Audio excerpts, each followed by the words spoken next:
Morgan Elliott from Hemp. What a pleasure it is to have you with us today on Hemp Barons. Thank you so much for being here. Yeah, thanks, Joy. I really appreciate it. We're happy to be on. Well, goodness knows, IND is just making such tremendous waves. We speak of you very often here on Hemp Barons because, of course, we are asking farmers to grow a crop for which there is very little infrastructure. We're asking entrepreneurs to invest in infrastructure for which there is not very much crop. And of course, we're not talking about hemp extract varieties here. When we're talking about IND, we're talking about oilseed and fiber varieties.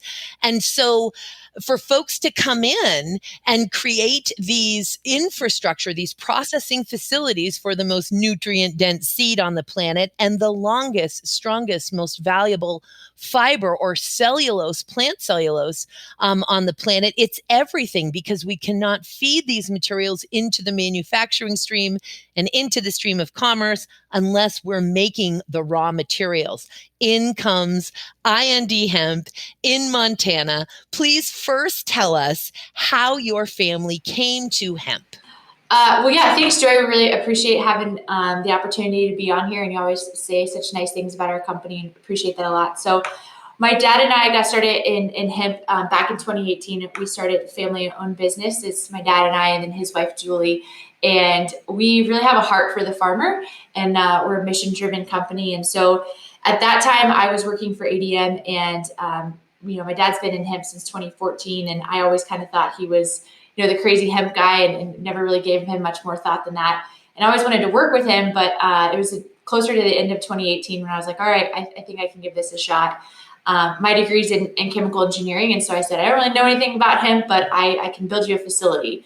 And that really kind of kicked us off. And so with our relationships with farmers and the infrastructure that's here in Montana, we saw a lot of people wanting to grow it and a lot of people wanting to consume it or use it. But, like you talked about, not a lot of processors in the middle connecting those two streams. And so that's where we found our niche. We started out with an oilseed facility. And what started off pretty, small, maybe processing 100, maybe 200 acres, we realized that if we wanted to really do what we were talking about, we wanted to make the impact with jobs and acreage and rotation options that these growers could take seriously, we needed something that was able to process thousands of acres. This is Big Sky, Montana, and we have lots of our growers are managing anywhere from 5 to 25,000 acres. And so you got to be up in the thousands to even hit their radar. And so our oilseed facility, we started working on construction at the end of 2019 and fired up first of 2020, right before the pandemic shut everything down. But that was okay. We kind of hit pause and reevaluated and added some equipment, started dabbling in fiber a little bit, and just continued to understand the industry and the needs and getting to really work on our relationships with our farmers. Recognize that there was just such a lack of knowledge base and data points for varieties, what works, what agronomy practices we needed to do. And so we just used 2020 as like a year to try and really work on those things. It's a never ending process. And so we'll always have that. But hemp's been a fantastic industry for us. I can't say that I'm someone that has been involved in hemp for a really long time, but I feel super blessed and fortunate to be a part of the industry now, because on so many levels, we all really can align on mission driven, whether that's the mission to affect climate change, it's a mission to feed the hungry people, a mission to create jobs. Like there's so many things that hemp can just bring us all onto the same playing field. And so it's been a really great honor to be a part of this. So. Well, goodness knows we're so happy that the Elliott family got involved in hemp. To see with my own eyes after that fantastic IND Montana Summer Summit, IND Hemp Montana Summer Summit that you had, but to see with my own eyes this fiber processing facility in the United States. I have been blessed to see them in other parts of the world, but not here in the United States, and certainly nothing to the incredible scale that IND has built, again, for the longest, strongest fiber in the world, which we love after it's harvested and processed. But getting that longest, strongest stock in the world harvested and processed is a whole nother thing. and you're also growing the hemp. Can you talk to us about not just having the infrastructure and having built these facilities, which is just going to create such an economy? You're already employing, I believe, 23 people so far at IND Hemp. So job creation, economic stability, stability for the farmer, creating better, more nutritious, stronger products. And when we talk about that fiber, we're talking, of course, paper, textiles, building materials, biocomposites and resins, industrial sealants and coatings, of course, for the seed itself, but energy, fuel, pellets, charcoal, nanotechnology. Somebody stop me. So we're doing all of these things. This is going to be facilitated through IND facilities, but you're also growing the crop itself. Can you speak to us about the decision to not just process, but grow? Yeah, so I guess I failed to mention, my dad has a background in environmental work, and that's where he got his start in hemp. Was your dad the crazy hemp guy, you mean? Yeah, that crazy guy. And he likes to tell people he's an engineer, but I'll put it on the record. He's not an engineer, but he's a very smart person, and he has a background actually in geology. But he had access and owns an old refinery. And so he got into hemp because he looked at it for the phytoremediation properties and the ability to clean up, Superfund sites. And so that's why he started growing it and started working with local growers and, threw in a couple acres here and there. And then it just kind of snowballed from there, because it's great if we can grow it, but no one's going to grow it if we have nowhere to process it. And so again, brought us back to that same crux of the equation, that someone needed to figure out how to process this. But, one of the very first hires that we brought onto the team, we're a very lean team, and we continue to try and work everyone to death, right? Wearing as many hats as possible. But one of the first people we recognized that, like, hey, we need an expert in this, and we need someone who can really focus, was an agronomist. And I don't know if you've had a chance to talk with our agronomist. His name's Ben Brimlow, but just an amazing, yeah, super great young guy, very passionate about the crop and the opportunities and regenerative agriculture and different ways to incorporate hemp into rotations. And he works really hard to find solutions for our growers that are like here in our front door, right? That they're seeing record drought years, record grasshopper pressure, the heat units we've seen this past summer. And so he's, full-time busy, dedicated to supporting those guys and understanding our plant and how to make it profitable for them, how to make it work into their existing operations. And then that's so critical, that's its own real sector in the industry that, continues to need extensive research and support and funding, because we've had, almost 100 years of prohibition to keep us from studying and understanding this crop. And so when we're trying to compete with corn and soy and wheat and barley and all these other crops that are just so well funded and so well researched, of course we're going to have issues when it comes to yields. Of course we're going to have issues with pest management and, God forbid, disease management, but things like that. And these other countries who have not been quite as shackled, let's say Canada, who's legalized in 98, not necessarily particularly helpful. Different climate, different soil, different photo period. We're starting from ground one or ground zero, every sort of region on the planet where the the hemp crop, is reemerging and reestablishing itself. Yeah, and it's crazy how many variables, like this crop in general, not just what you're harvesting it for, right? It's one of the most unique plants, and we see in the cannabinoid industry, the fiber and grain. That's unique in itself. But then, like you talk about, what latitude you're on and what different environmental changes are going to affect the organic compounds that are going to show up in your plant and the strength of your plant and these characteristics we see in the oil seed of fiber and fat and protein and things like that. So much information still needs to be looked into and understanding. Honestly, the biggest thing for us, though, it's pretty simple. It's like, guys got to make it work with their existing infrastructure. They got to make money at it. And they have to see the payback of why you incorporate it as a rotation crop. They need to see the benefits of the next harvest they get off of that field. They need to see better penetration of moisture and all these things, which fortunately hemp does that. I don't have to sell them on it. It does it on its own. It's a really unique and beautiful crop that does do that soil health and remediation that we look for. But that all those other variables that we talk about that are really interesting and definitely are coming, we first have to have guys buy into it, and it has to make economic sense for them. So. 100%. And I just interviewed, by the way, Weston Merrill, the Montana Department of Agriculture marketing officer, who I was fortunate enough to meet during this just tremendous summit, again, that you folks held in Fort Benton last month. And of course, same thing, same stuff. Same message. And it's really the message for all farmers, for all rural communities. This is not unique to Fort Benton or Montana, of course. What's unique is that it's happening in Fort Benton and Montana. And that's what's awesome and what we want to move forward here. So not only are you blessed that you folks have procured and retained for some time now, and he is quite happy in his home, Ben Brimlow, that fantastic agronomist, but you've building quite a team here. Greg Niecko, of course, I just think is phenomenal and have worked with Greg here in the state of Washington. And I know that he now has a home by you folks in Fort Benton. You've also are working with Trey Riddle, who to me is just an absolute, rock star in the emerging hemp fiber industries. Just a tremendous team that you're building there. And again, 23 employees. Anything else that you want to share about the team that you're building or about what it means to IND to take a teeny tiny town like Fort Benton and add 23 jobs to it? Yeah, I will say we actually started 2 more employees this past week. So I think we're almost up to 26, which is exciting. Wow. Okay, Weston could only keep up so far.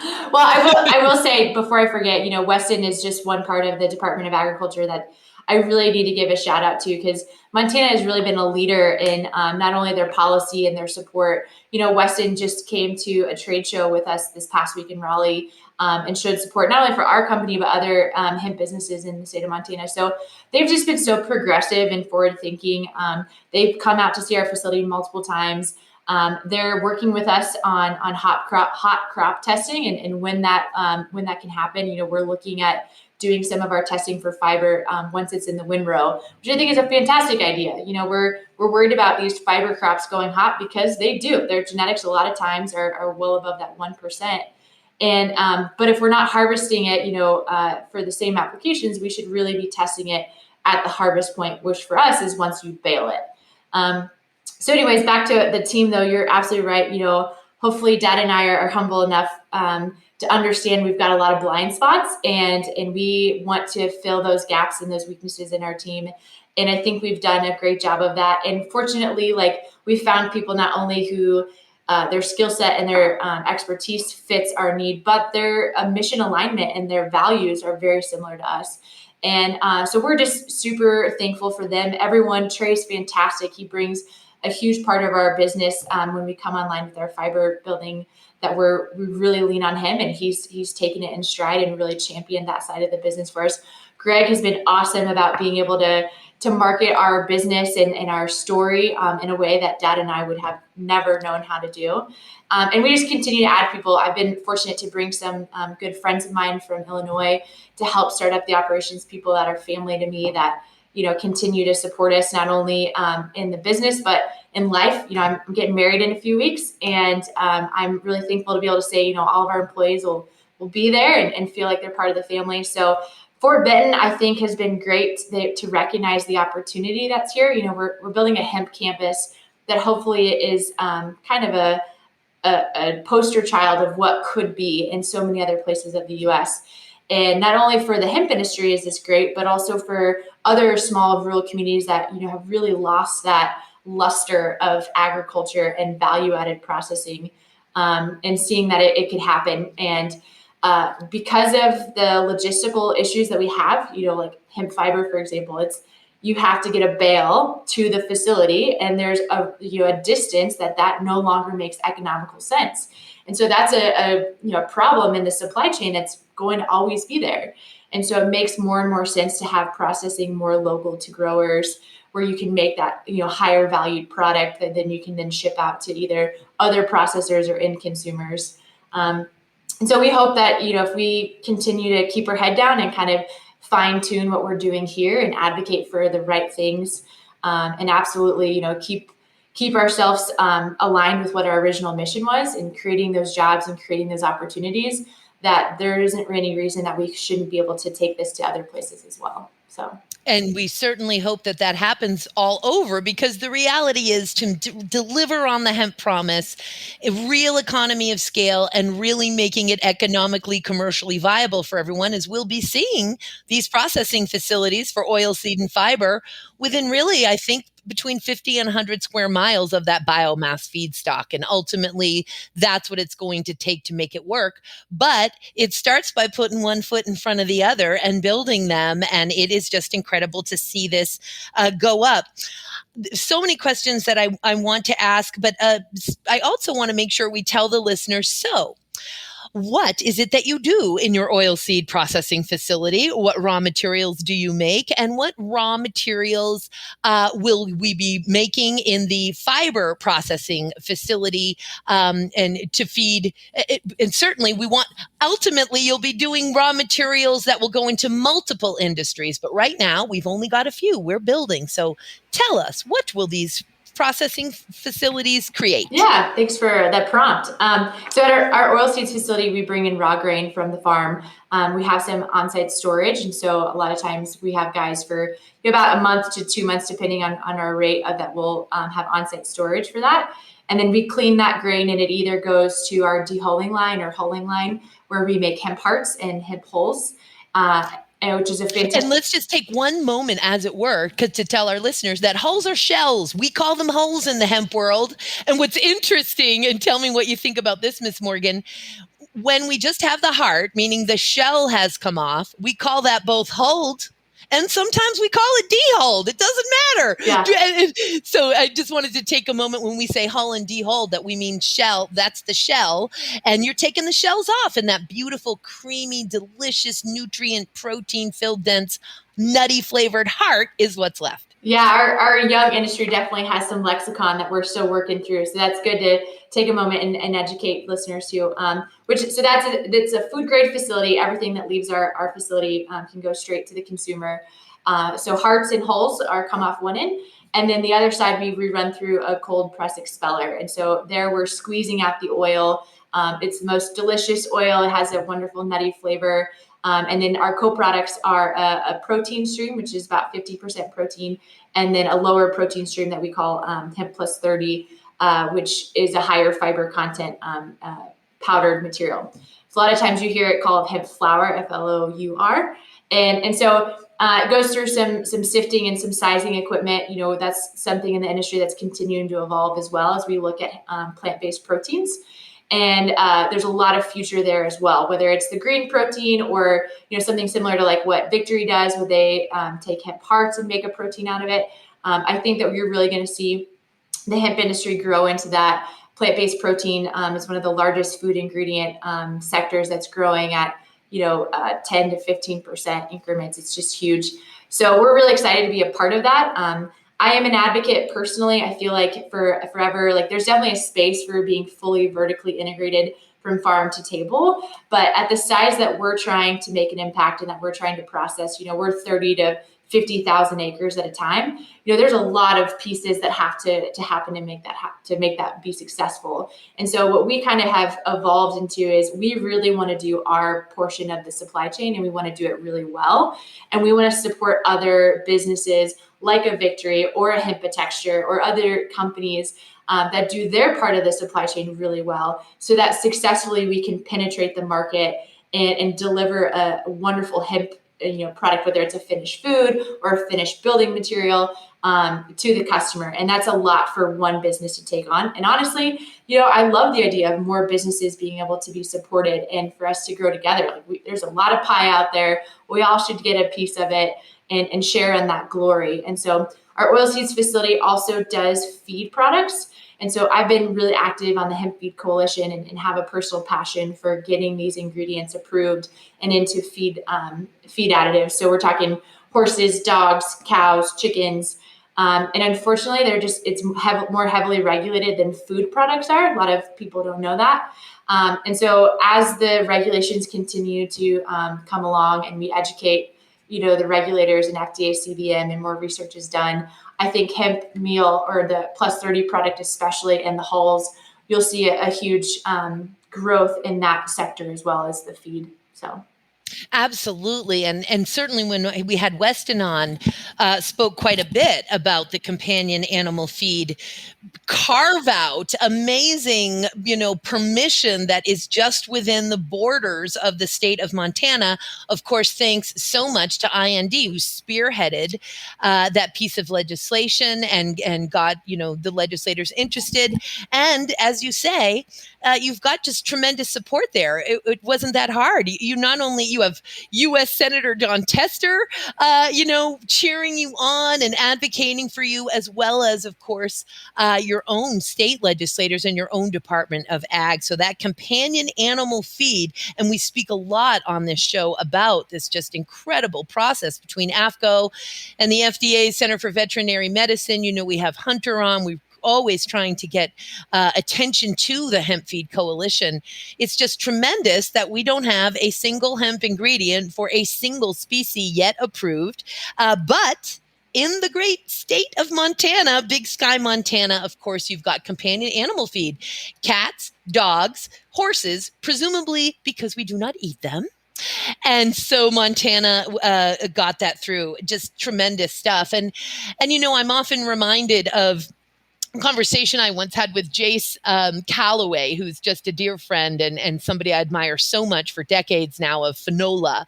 And I remember him saying, folks wanting to just be so tight about their hemp idea or their hemp stuff. And he's like, my God, we're all just going to go whaling for the rest of our lives. Just go out there and whaling and stop worrying about all of this. Am I going to open source it or protect my idea, for heaven's sake? And that's another area that I just think IND is doing such a wonderful job. And again, the summit, the exclusive list, only because you could only have so many folks, but of invitees, of course, did include other hemp processors, other hemp oilseed processors, and just so grateful for all of that invitations.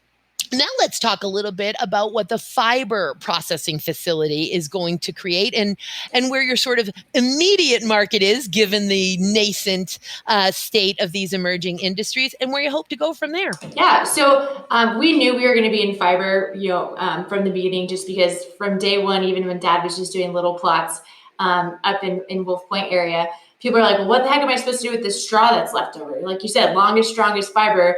You want to run a no drill crop, drill through it. Like it's going to give your farm equipment some trouble. So we knew we were going to be in it, but we didn't know we were going to be at this size until we just kind of were at the right place at the right time and got connected with Trey and had some other opportunities there. And so we purchased a 5-10 an hour LaRoche decortication line. Because back to that same idea, there's a lot of different decortication technologies out there, but we landed with this one because really to process at the scale and the size that you need. These are tried and true industry leaders in that technology. And so we will be taking both residual straw from our grain fields, and then we also have fiber purpose grown crops going in this year that we'll be harvesting. And so we're going through that harvesting and redding and then baling practices this fall, actually. So we're really excited about that. And so those bales will come in. We'll assess them, about your moisture and weed control and things like that to allow them into the facility. And then at the site, we'll be able to separate and get off the clean hurd and the clean fiber product. We'll also be able to size our hurd so we can look at those really small particles into like biocomposites and the great opportunities that you listed earlier. And so we're really going to learn a lot this year. I think that we similarly learned so much about how many agricultural inputs and variables affect the seed and then the subsequent ingredients that we make at the oil seeds. We expect we'll see something very similar on the fiber side. So anything from planting density and irrigation or dry land applications to redding time and equipment that's used for harvesting and baling and whatnot. So we have a lot to learn on the quality side of the fiber, but like you said, we got to just put one foot in front of the other and we got to get running and get going. So the markets that are the easiest to penetrate right now that I think there's a huge demand, hemp hurd, pretty much anyone knows that, everyone's looking for it. I think we started up a little pilot plant this past summer, and we sent out, I think, a half dozen samples, and every sample came back with, when can I get a truckload? and we weren't anywhere close to being able to process a truckload. So that the hemp hurd, I think, definitely has a home, whether it's pet bedding or we do have some biocomposite customers that are ready to go. And the hempcrete in building materials is definitely another one that's eager for us to get online.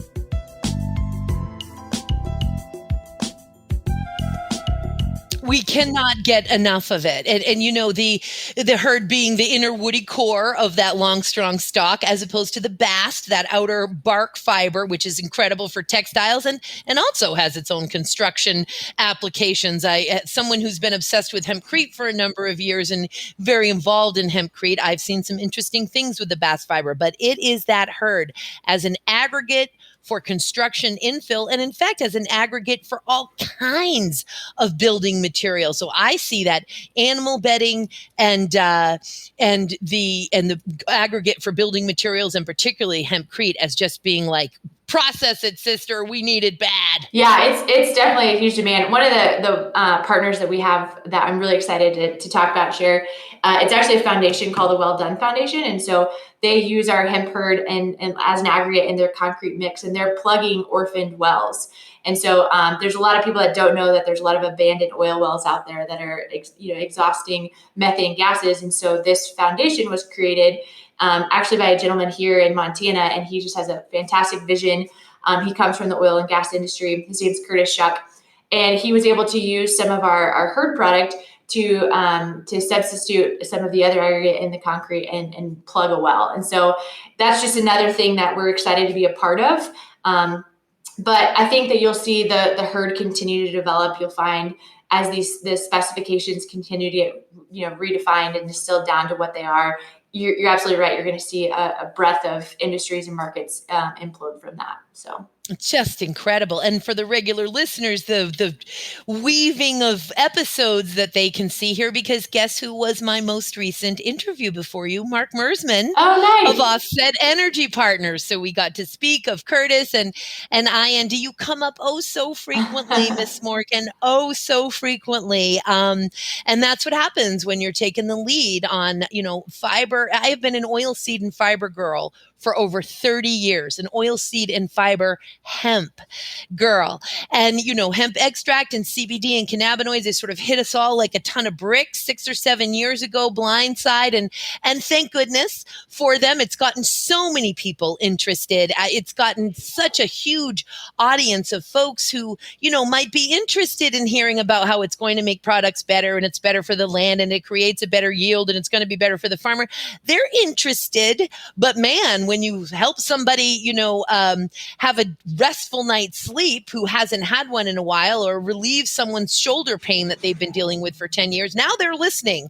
And so they are listening to that as well. Having said that, I'm an oilseed and fiber hemp girl. And so it's really the planetary healing aspects of this plant that inspired me from the get-go in the spring of 1990. And so when we talk about, taking basically all of the needs that human beings and animals have for shelter and all of these other things, and being able to satisfy them with this fast-growing plant that helps build the soil when proper agronomic practices are applied, etc.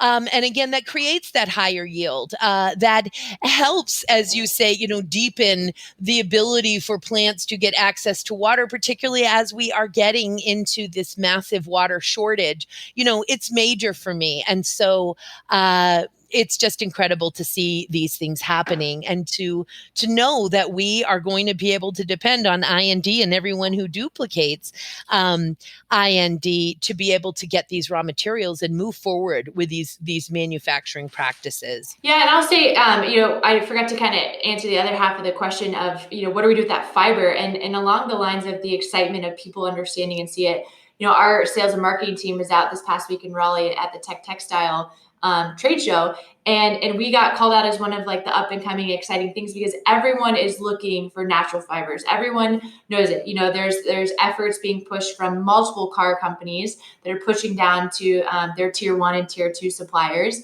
And so they're looking eagerly at volumes and scales that, really can make an impact. And so I'm fortunate to say that they take us seriously now, right? Not saying that there weren't other players and other people who were doing fantastic things in the many years leading up to this, but I feel like we're just at the precipice of a time frame where industry leaders outside of hemp, right, outside of even agriculture, are now looking to us as leaders and opportunities. And so that's really exciting to see, not just hurd, but the bast fiber that you talk about, non-woven applications, car parts. So many of these initiatives that are being pushed from a very high level down of incorporating, non-petroleum based products, and hemp fibers fit that mold in a lot of instances. So I think the industry is ripe for what's coming, and it's just important for us to continue to make the right decisions and continue to try and lead ethically and morally, everything from the contracts and the relationships that I have with my farmers and making sure I do right by them, to the interactions I have like with other processors and other people in the industry, like at the summit. That's important that we are intentional about those relationships, so that when we do get to the size of these other industries, that we're still continuing to have those good business practices and morals and codes. So, and values. And man, I have met your dad and I have met you, and you are not going to vibe with the Elliots if you are not sharing those values. Let's just put it that way, people. And let's talk about that for a moment in terms of when we talk about timing, IND being right on time. Now, bear in mind, of course, the legal status has been a tremendous impediment. And certainly the passage of the 2018 Farm Bill, removing hemp from the shackles and complete displaced where it was within the Controlled Substances Act, and allowing it to just take its place again in the broad light of day with all of these other agricultural commodities. The reality is that there have been folks like 30 years ago, so many folks who have lost their life savings, their parents' life savings, their 401k, their investment, because they were too early. And yet it took all of us doing all of those things to get us to where we are now. And so it's interesting to hear you talk about, of course, thank goodness you're at these other trade shows in these other industries. And it's for many years now, for decades, it's sort of been like hemp people talking to hemp people. And we've needed each other, and we in many ways still do. And at the same time, now that the legal shackles have been removed and it is go time, hemp is on like Donkey Kong, preaching to the choir when we have limited bandwidth for travel.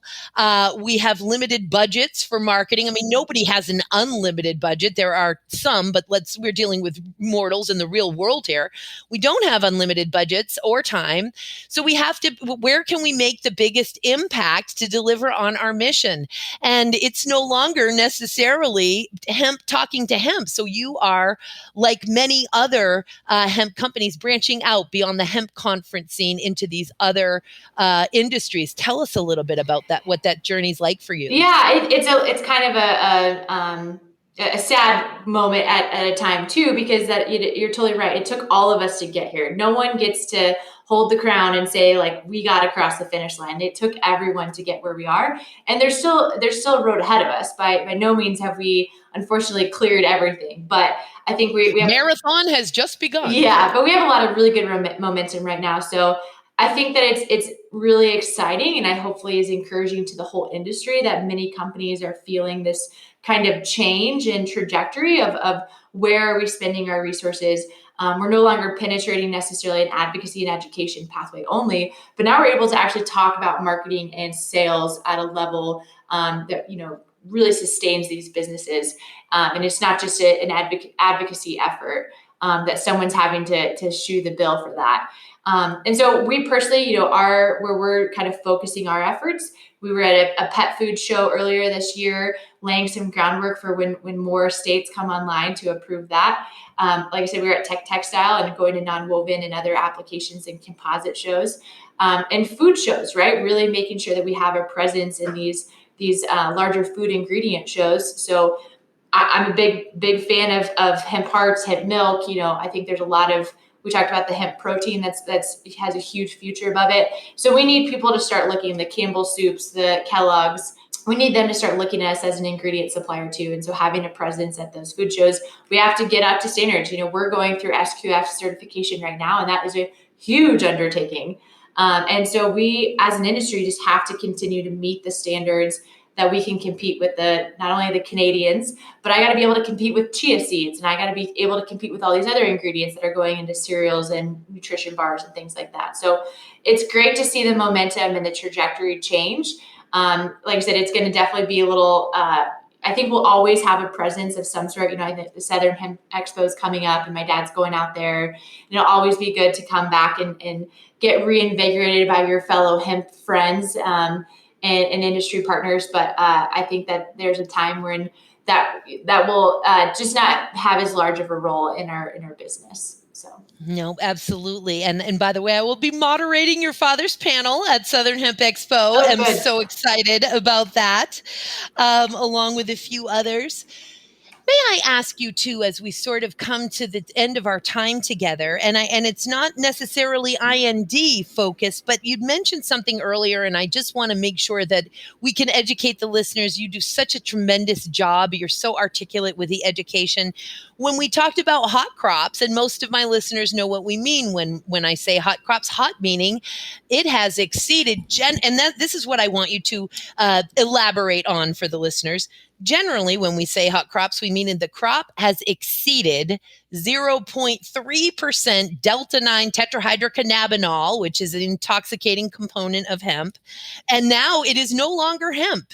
It is now marijuana because in the field it is above 0.3. Having said that, we have the final USDA rule that was finalized. It was in that crazy interim state forever and ever, and it had a negligence value. So while the definition for hemp is zero, is that this is a plant of Cannabis sativa L, which always makes me crazy because I wish that it would just say genus cannabis, and here in Washington State it does.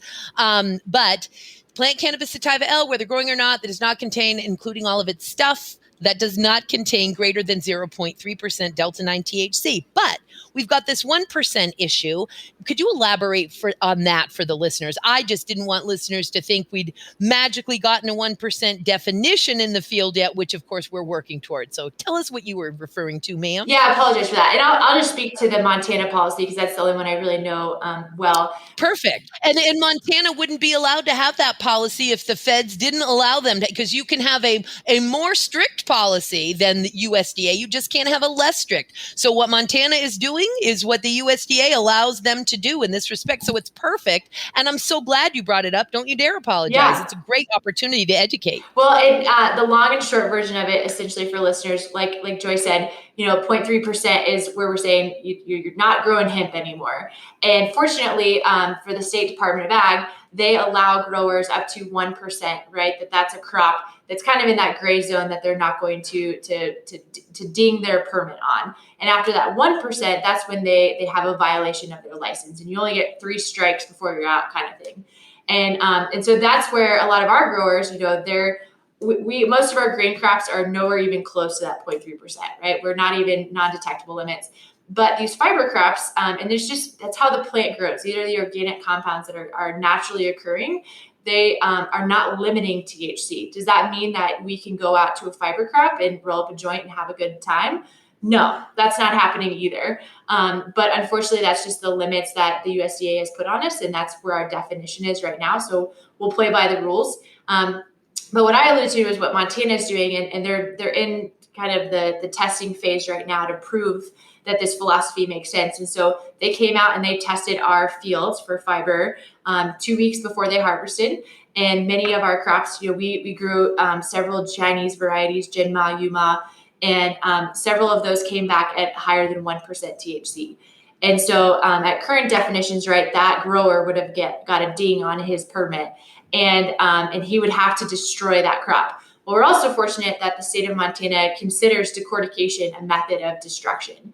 And so for our growers' sake, they're going to do the same thing they were going to do. They're going to lay the field down. They're going to let it go through its rutting process. And then once it's at the rutting stage and moisture, they're going to bale it up. And so what the state's going to do this year is they did take that test before where they see what the THC was, like 1.1%. And then they're going to come back right before we bale it. And so that material has been left on the ground. A lot of the leaves and everything else has dried down and has fallen off. And they're going to go again and take another test and sample it and see what the THC comes back for. What I suspect is that they're going to see very negligible amounts of THC. Those cannabinoids and those trichomes are going to be essentially demolished, right, or soaked it back into the ground because they're very delicate, fragile, material. And so what's great is if the state can prove that with data and support it back to USDA, along with their method of destruction using decortication. Now, hopefully fiber growers that are specifically doing it for fiber production and using those genetics that yield high yields for those fields. We're talking, 15 feet tall hemp plants, that they'll be able to go into their harvest season without ever having to worry about it. And hopefully, eventually, we won't even have to test anymore because we'll know that if they're laying it down, they're retting it and baling it, there's not going to be the THC there that we're concerned about. So I am certain that over time, all of that hysteria around THC will eventually abate, and that hopefully we'll be just testing and giving a crap based on the purpose that we are growing. Absolutely. So if we are growing it for fiber, who cares? Yep. If we are growing it for grain, who cares? If we're growing it for cannabinoids and extract, maybe now we care. Or maybe for grain we do. Although having said that, we all know the trichomes are really only on the bracts of the seed. Oh my God. But now let me ask you a question. As I think the listeners may be thinking, so they don't have to destroy the crop if it goes above 0.3. We're talking Montana. Every state is different. God help us what Idaho is going to come up with. Who knows? But because they're drafting right now, they were the 50th state to finally say, okay, let's pass a law that you can put a legal hemp seed in the ground. And God bless them that they did. And now they're, of course, working on the rules. So they'll probably come up with something hardly as farmer friendly as Montana or hemp crop emerging industry friendly as Montana. So as we say, but when it went above 1.0, first of all, a farmer's worrying about getting a license on their ding, a ding on their license. We're not even talking about, do I have to destroy the crop yet? Are you going to ding my license?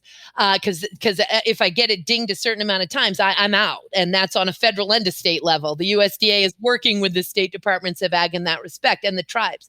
But in terms of the ability to harvest it, what we're saying, because in many states, 0.3, you're not even going to be able to harvest that. Like you're done. If the second test comes in and it's still above 0.3, destroy that crop either through composting, plowing it under, burning it, God forbid. So, but Montana has something far more unique. And that is that it's not that, I guess I'm using the term harvest, but laying it down does not mean harvest. It means laying it down. Yeah, and the department is still working on how that language really needs to sound, because there's multiple ways that we can look at it and how it's interpreted. But you're right. The point is harvest should be when we're taking the crop off the field. And so it doesn't even happen when you cut it, whether it's with a disc vine or a sickle bar. The harvest is when that biomass, that material is removed from that field. And that's when, the state worries about whatever that product is, whether it's going to a processor or a consumer. That's when they should be concerned about what's the level of THC in that plant. And so if you have that interpretation and looking at it through that lens, then really harvest doesn't happen until after that material has been rutted. And so that's why I think it's such a forward-thinking, philosophy to consider. And really, this is so important for insurance too. We were on the phone with, insurance underwriters the other day for them to understand, they're basically every policy that's out there right now that applies to hemp right now, you go above 0.3, no go, right? Your policy is completely void. And the likelihood of you losing a crop after you lay it down may not be as high, but you still should have the security of your insurance policy. God forbid a fire comes through or a tornado or something, and you lose all of that, valuable biomass that's been laid down, and your insurance no longer covers it because it has a higher THC percentage, which really makes no sense. And so that's why it's so important, not just for these growers that they have the security of their license, of working with the state, but they from banking and insurance, they need to know that they're working with a crop that everyone considers, just like flax or any other, or cotton, right? We don't have to worry about any of those things. So like you mentioned, I think there will be a point when like the hysteria of this plant will really be behind us. And I think grain and fiber will get there sooner than cannabinoids, just because it's really simple. There's a line of delineation, whether it's the harvesting type or the genetics we're using, that we have historical data to support that hysteria doesn't need to be there. But this is just a huge step in the right direction from one state that hopefully, is communicated up to the USDA, and they trust that as well. I'm just sitting here because when there is just such exquisite knowledge, exquisite way to articulate that knowledge, exquisite action backing up that knowledge and that inspiration, it moves me tremendously. And we're just so lucky that the Elliott family came to hemp, Miss Morgan. When we talk about industrial leaders who take on, you're sitting here talking about banking and insurance for the growers. You are talking about, you've changed the law, a massive, massive historical undertaking to get this companion animal feed for hemp grain in your state. All of these things, you go above and beyond. The Elliott family goes above and beyond in every way to really try to, and not just try, to accomplish filling in all of the blanks, connecting the dots. I just cannot thank you enough from the bottom of my hempen heart for everything that you do. I can't wait to have you folks back on again. And Miss Morgan, before we say goodbye, is there a question I didn't ask or a message that you may want to leave the listeners with? Well, I'm so flattered, Joy. Thank you. It just almost makes me emotional to think, a lot of hard work and a lot of time that, sometimes goes unnoticed. So I really appreciate that. And we can't be here without the people that we're around, and you're part of that. You're part of that family. And so I'm just very moved that you're so appreciative of what we're doing. And we hope that we can replicate this and infect more. And we'll have more than 26 employees in a few days. And hopefully we'll have hundreds and thousands in the years to come. But hopefully your listeners are encouraged that the industry is moving forward. It's not just us. There's a lot of great people doing a lot of fantastic things. The technology, the infrastructure, it's coming along. There's people recognizing the industry, us, the collective us here, and taking us seriously. So hopefully everyone's really encouraged that we're seeing some really hard work finally produce good fruit. So. Oh, so fantastic. You will please send my love to the Elliott family, to your whole team. Can't wait for our next encounter. Thank you so much for being with us on Hemp Barons today, Morgan. Thank you, Joy.